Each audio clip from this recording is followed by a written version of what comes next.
E aí, estudante, bem-vindo, bem-vinda, aqui é professor Thiago Benedetti, do Aprenda Mais, e vou te contar aqui um caso de uma aluna que eu atendi, que era especialista em fazer resumos inúteis. E eu vou usar o caso dela, a situação dela, para te alertar, para te falar alguma coisa sobre resumo, para te explicar alguns pontos sobre a questão das anotações e, claro, falar também sobre rotina de estudo, tá? Então, vou usar uma história, um contexto, na verdade, só para te situar algumas coisas e falar também sobre uma premissa de aprendizagem e memorização que a gente chama de dificuldade desejável. Então, olha só, as pessoas me contratam como um mentor de estudo, né? Então, eu acompanho pessoas por aí que estudam para vestibular, Enem, concurso, para, sei lá, sobreviver à vida de estudante, para sobreviver principalmente à graduação e por aí vai. Então as pessoas me contratam, me contam suas histórias, falam como é que estudam e aí eu vou lá e boto tudo em ordem, certo? E uma das minhas clientes, ela passou por uma situação que foi a seguinte: ela tinha resumos perfeitos, tinha um Studigram, publicava as coisas em rede social, tinha resumos super bonitinhos, só que ela não conseguia aprender o que ela estudava. Ela tinha rendimento ruim, né, no cursinho pré-vestibular, não tinha nos simulados resultados legais, se sentia assim meio desmotivada em certos momentos, apesar de ter um trabalho muito bonito com resumos. E essa menina, ela se tornou uma especialista em fazer resumos inúteis. E é sobre isso que eu queria falar. Primeiro, o que é um resumo inútil? É aquele resumo que pode ser bonito, pode ser feio, é aquele que não serve para nada, é aquele que não serve, que não te ajudou a entender um assunto, não te ajudou a acompanhar uma aula, não te ajuda na revisão, não te ajuda quando você erra uma questão, ele simplesmente não te ajuda, ele não te serve para nada. O que é um resumo útil? Qual é a utilidade de um resumo? Vamos partir do princípio do seguinte: a escrita, ela materializa seus pensamentos. Então, qual é a grande coisa aqui? Quando você escreve, pensa que tua cabeça está aqui lidando com coisas abstratas. Você está pensando aí, sei lá, em mitocôndrias. Aí, de repente, você escreve: mitocôndria faz isso, não sei o que. Você desenha a mitocôndria. Quando você está fazendo isso, você está fazendo o quê? Você está materializando no papel uma coisa que está aqui dentro. E aí tu vai imaginar o seguinte, então. Imagina que uma anotação é como se fosse o teu cérebro aqui fora. Então, fiz aqui uma anotação. Essa minha anotação, ela vira um pedacinho do meu cérebro aqui fora. Então, fazer anotações meio que externaliza aquilo que está na tua cabeça. Qual é a utilidade disso? A utilidade disso durante uma aula é facilitar a tua concentração na aula e é trazer e registrar uma etapa de pensamento, registrar dúvidas, registrar conclusões, concatenar ideias. Quando você faz isso por escrito, o teu cérebro ele ganha uma ajuda extra, né? Porque quando você está ali assistindo uma aula, por exemplo, você está usando a tua memória de trabalho para lidar com uma coisa que você está escutando agora e conectar com uma coisa que você escutou meia hora atrás, e buscando sentido, buscando memórias antigas, conectando coisas. A escrita ajuda nisso tudo. Quando você está lendo um livro, estudando um assunto, estudando o capítulo 10 do livro de biologia, fazer anotações te ajuda também nesse trabalho, de pegar a tua memória de trabalho e facilitar o processamento do teu pensamento, né? A escrita melhora a competência do teu pensamento. E aí depois você tem um produto final, que é o teu resumo. E esse resumo ele serve para você expandir depois o conteúdo, ele vira ali uma espécie de cérebro físico, né? Que você pode usar para fazer revisões, não de releitura, mas de recordação. Ele pode servir de depósito para você adicionar informações a partir de questões que você fez e errou. O teu resumo pode servir como instrumento de releitura para fazer resgate de conteúdos. Então, por exemplo, eu vou estudar agora o capítulo 10. E o capítulo 10, pela sua complexidade, é melhor que eu traga de volta alguns conteúdos anteriores, prévios. Então, o que eu faço antes de estudar o capítulo 10? Eu leio, aí eu posso usar releitura nesse caso, eu uso releitura de resumos prontos que eu tenho do capítulo, 8 e 9, antes de estudar o capítulo 10. Então, dessa forma, eu consigo ajudar meu cérebro a aprender um conteúdo novo. Então, esse é o resumo útil. E o que essa minha aluna fazia? Por que os resumos dela eram inúteis, apesar de bonitos e bem feitos, né? Estruturalmente bem feitos? Porque, olha só, por trás de tudo isso, de um bom resumo, existe teu pensamento.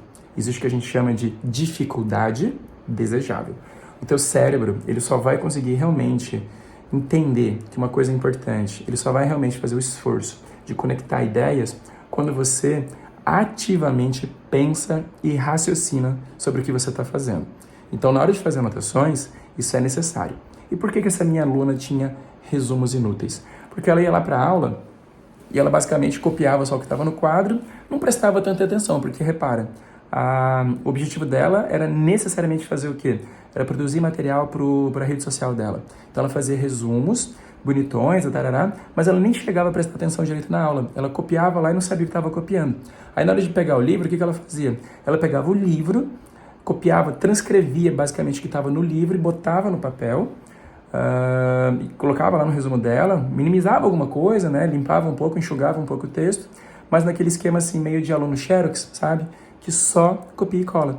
Então, ela não tinha consciência plena daquilo que ela estava fazendo, porque a preocupação dela era necessariamente fazer o quê? Um resumo que fosse bonito, apesar de, para ela, o resumo ser completamente inútil. Então, o que faltou para ela? Faltou a intenção. Poxa, qual é a intenção de uma anotação, de um resumo? É me ajudar, é me fazer aprender, é servir de ferramenta, é servir de instrumento para revisão, é servir para alguma coisa, certo? E o que eu vejo da minha experiência, né? Eu sou professor desde 2009 e de lá para cá eu percebo muita gente fazendo algo mais ou menos assim, de tô lá numa aula, eu tô ouvindo, mas não tô prestando atenção, só estou ouvindo a aula, aí eu anoto lá o negócio e chamo isso de anotação. Beleza, fica até bonitinho, parece até organizado, mas eu não vejo sentido e significado, eu não sei o que está rolando ali. Né? Eu escrevi um negócio, mas nem eu entendi o que significa. Apesar de estar legível, de estar bonito, de estar conectado, eu não entendi direito o que significa. Tem muito aluno que basicamente faz o quê? Assiste videoaula, aí vai copiando as coisas da videoaula sem necessariamente estar concatenando ali, pensando ali junto da videoaula. Tem gente que lê livro e basicamente vê ali, copia a mitocôndria, não sei o que, não sei o que, não sei o que, não sei o que, e aí copia no caderno do jeito que leu, mas não entendeu o que leu, sabe? É uma espécie de analfabetismo funcional reverso, sei lá. É um negócio que as pessoas, assim, escuta, mas não entende, mas aquilo que escutou, aquilo que leu, coloca no papel e acha que isso vai fazer alguma mágica. Não é assim, tá? Eu uso uma analogia para explicar essa condição que é mais ou menos assim, ó. Imagina que você vai na academia, numa academia, e você vai fazer um exercício chamado supino reto, que basicamente é o quê? Você deita lá num banco, aí tu pega uma barra de ferro e fica ali empurrando, certo? Levantando aquele peso. Você bota aqueles pesos aqui de um lado, do outro e fica empurrando, certo? Esse é o supino. É um exercício bem basiquinho de academia, que serve para quê? Para crescimento de músculo peitoral. Aí imagina só, imagina que você vai numa academia e aí você pega aquela barra, não bota nenhum peso nela, só a barra, só o peso da barra. E você vai lá e faz, sei lá, 5 minutos de supino. Aí amanhã você vai lá e faz de novo, e no outro dia de novo, e de novo. E tu passa 6 meses fazendo isso sem colocar peso, somente com o peso da barra. Se você faz isso, o que você acabou de ficar bom? Né? Você ficou bom em levantar e baixar a barra, só isso. Você não ficou forte. Por quê? Porque você não botou peso, você não colocou dificuldade. Lembra que eu falei de um termo chamado dificuldade desejável? Então, nessa analogia do supino é mais ou menos assim. Se eu ficar todo santo dia fazendo o mesmo exercício sem nenhum peso, eu aprendo a fazer o exercício, eu me torno mestre supremo em levantar e baixar uma barra, mas eu não consigo ter resultado, eu não vejo resultado, eu não ganho músculo fazendo isso. Se eu não botar nenhum peso gradualmente aumentando e tarará. Então, o que acontece? Quando você faz anotações, quando você cria resumos, você tem que tomar cuidado para você não ficar como esse marombeiro supineiro que não cresce, entende? Tem que ter uma intenção. Quando eu faço supino, quando eu faço exercício, qual é a intenção? É ganhar força, ganhar músculo, ganhar tônus muscular, sei lá.